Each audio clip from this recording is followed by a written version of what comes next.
Excelentíssimo senhor prefeito Gilmar Rodrigues de Oliveira, excelentíssimo senhor vice-prefeito José, meus queridos irmãos e minhas irmãs, hoje nós mais uma vez encerramos a festa maior do nosso município. Encerramos a maior festa dos cristãos em Gameleiras, a festa do seu padroeiro, a festa daquele que foi colocado pelo Pai a interceder por nós diante de Deus. A festa que a igreja celebra e rende graças a Deus por tudo de bom que Deus nos fez, por tudo de bom que Deus nos faz. Ao olhar a história de Gameleiras, ao olhar a história do povo aqui desta terra, nós vemos como Deus tem sido misericordioso. Nós vemos como Deus tem sido bom. Nós vemos como Deus tem nos abençoado, tem protegido o nosso município. Nós observamos muitas vezes, Brasil afora, tantos lugares com tantos problemas, principalmente problemas de cunho natural, enchentes e tantas coisas. E tantos problemas. E quando nós olhamos a nossa terra, nós vemos que Deus tem nos agraciado. Nós vemos que Deus vem nos abençoando, vem nos protegendo. Ao olharmos a história da nossa cidade, em quase 28 anos de emancipação, nós vemos como Deus está fazendo de Gameleiras uma terra de muita prosperidade. Por quê? Porque nos abençoa todos os dias. Porque derrama sobre nós todos os dias as suas graças, as suas bênçãos. Ao olhar a história de nosso município, nós vemos como o Senhor, o bom Deus, tem sido bom para conosco. É por isso que nós católicos não cansamos de render louvores, não cansamos de louvar e bendizer o nome de Deus. E a nossa terra é uma terra de um povo de fé, de um povo temente a Deus, de um povo que vem crescendo na amizade com Deus, para que um dia possa alcançar o céu. Meus irmãos, minhas irmãs, não existe outra razão pela qual o Senhor, o bom Deus, reservou a nossa paróquia, o nosso município, para que Ele mesmo fosse o nosso padroeiro na sua infância, senão nos abençoar com grande proporção. Não existe outra razão para que Ele não colocasse nenhum intermediador entre Ele e nós, mas permitiu que nós tivéssemos um canal direto com Ele. Por quê? Porque Ele tem o nosso povo com um lugar especialíssimo no seu coração. Porque no coração de Deus existe de verdade um lugar especialíssimo para o nosso povo. É por isso que nós cristãos devemos temer a Deus. É por isso que nós cristãos devemos assumir com responsabilidade, com dignidade, essa amizade com Deus. É por isso que nós cristãos, no dia de hoje, 31 de maio, temos tantas coisas a agradecer a Deus, temos tanto a louvar e a bendizer o nome de Deus. Só que vejam bem, meus irmãos, é preciso que nós católicos tomemos consciência que o serviço a Deus é um serviço que nos acompanha a vida toda. É preciso que nós católicos tomemos consciência que esse serviço nos acompanha a vida toda, porque é esse serviço que nos vai levar aos céus. Porque é esse serviço que nos vai levar até Deus. É preciso que nós católicos aprendamos cada vez mais a crescer na fé, a compreendermos que aqui na terra nós temos uma missão. Aqui na terra nós temos um papel a cumprir. E cada um de nós deve assumir com desenvoltura e com dignidade a missão que o Senhor, o bom Deus, nos deu. Uma missão digna de alcançarmos o céu. Uma missão digna de chegarmos até Deus. E vejam que nos capítulos, nos anais da história, sempre haverá um local, um lugar, para se contar dentro do nosso município a história do catolicismo romano. Por quê? Porque é a grande expressão de fé do nosso povo. E vocês, enquanto cristãos, devem honrar com dignidade a Igreja de Deus. Devem compreender que nós formamos de verdade o rebanho deixado por Deus, desde que Ele veio. Devemos compreender que formamos a nação santa, o povo escolhido, formamos de verdade a Assembleia dos eleitos, batizados e tornados filhos de Deus. Ser cristão para nós deve ser um grande orgulho. Ser cristão católico para nós deve ser de verdade um grande prazer. Eu estou onde Deus fundou. Eu estou onde Deus deixou. Eu sirvo a Deus do jeito que Ele quis. Eu sirvo a Deus do jeito que Ele pensou. Só que vejam bem, nós estamos ao longo desta quinzena olhando a condição do confessionário, onde o cristão deve ele buscar viver a santidade de vida.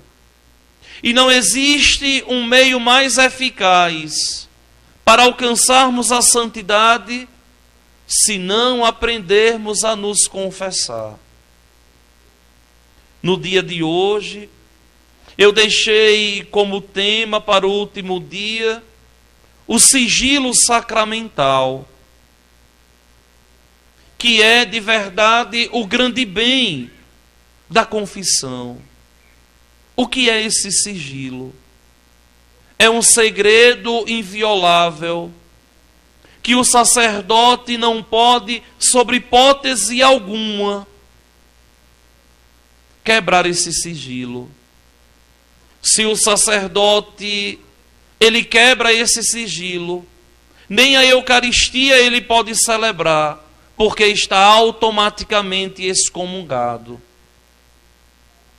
Tamanha sacralidade do sigilo sacramental na Igreja de Deus, onde aquilo que é confessado ao sacerdote no confessionário fica no confessionário e dali não pode sair.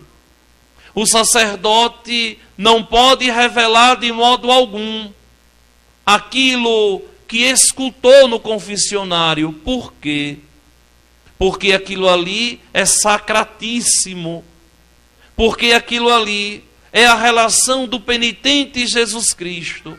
E o sacerdote é unicamente ali o ministro qualificado para, em nome da igreja, absolver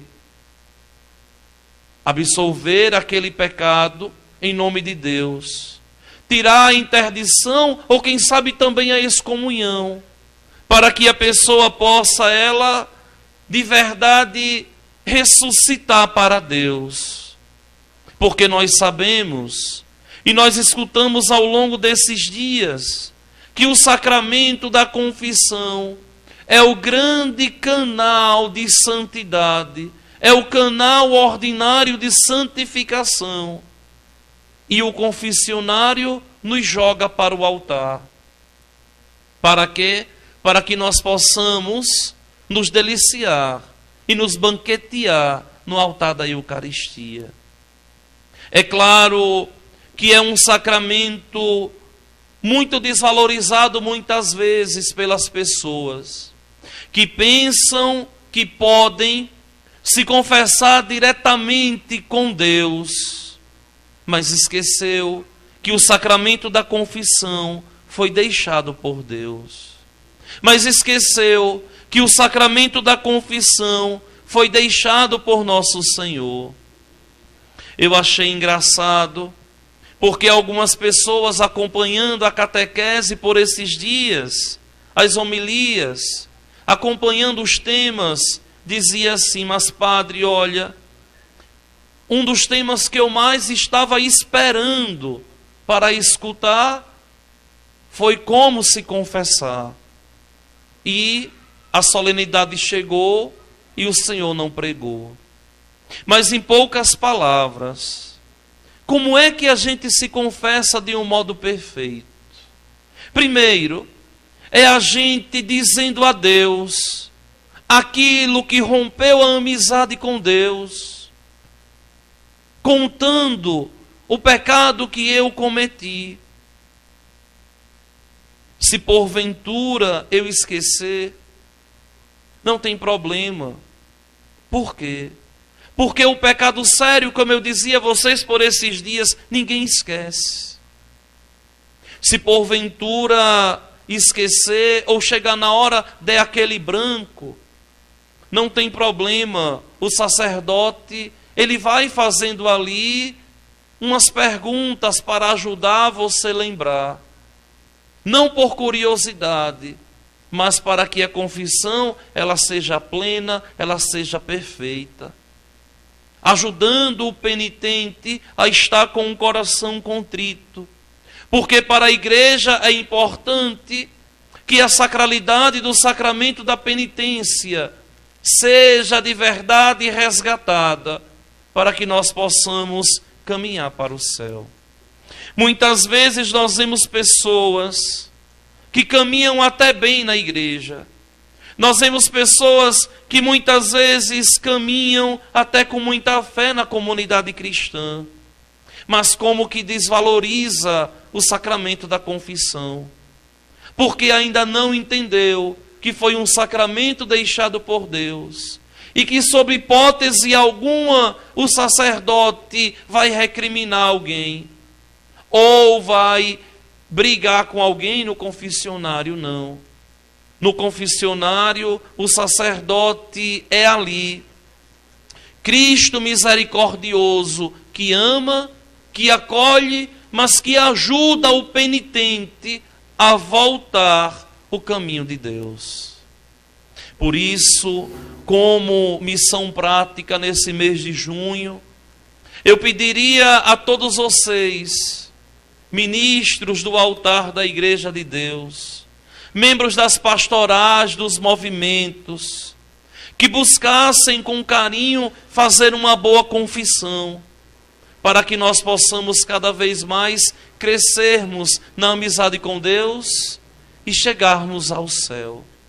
Eu pretendo, com a graça de Deus, passar por esses dias ao longo do mês de junho, buscando atender em confissão o nosso povo, de um modo prático, para que nós possamos crescer na amizade com Deus.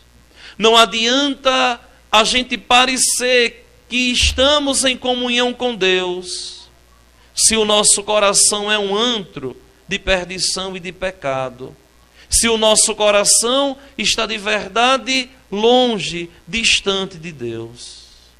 Então, eu peço a vocês que busquem se preparar e com dignidade busquem uma boa confissão fazer, para que nós tenhamos cada vez mais a Igreja Santa, do jeito que Cristo pensou, do jeito que o Senhor pensou.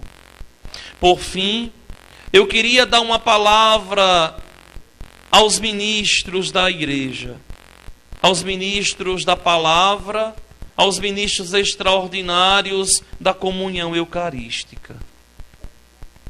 Vocês, que são de verdade a joia preciosa da nossa paróquia, que são a voz do Padre, que se transforma na voz de Cristo nas comunidades.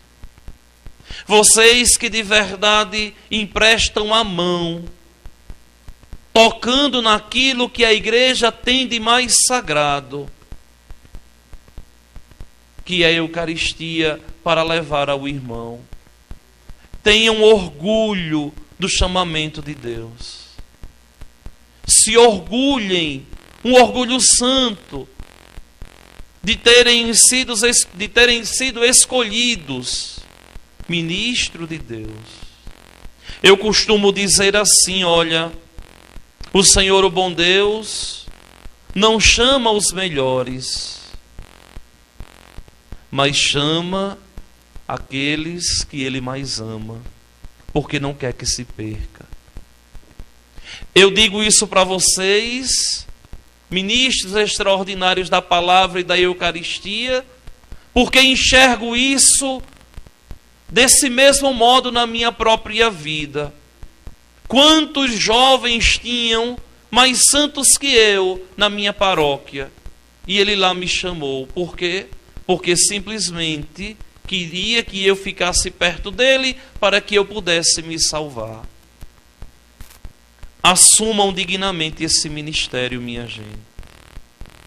Preguem com amor. Distribuam a Eucaristia com zelo. Tenham a dignidade de assumir esse ministério até o dia que a igreja diga assim: olha, agora vamos dar oportunidade a outra pessoa. Mas nunca renuncie. Porque você não sabe porque foi chamado, porque foi chamada ministra ou ministro da palavra da paróquia. Porque Deus escolheu, nós não sabemos. Mas Deus sabe por quê. E sabe a obra que Ele quer levar a termo a partir da vida de vocês. Que tristeza quando nós vemos que alguém abandona o ministério, como que não entendeu que está deixando aquilo que é de mais sagrado na igreja.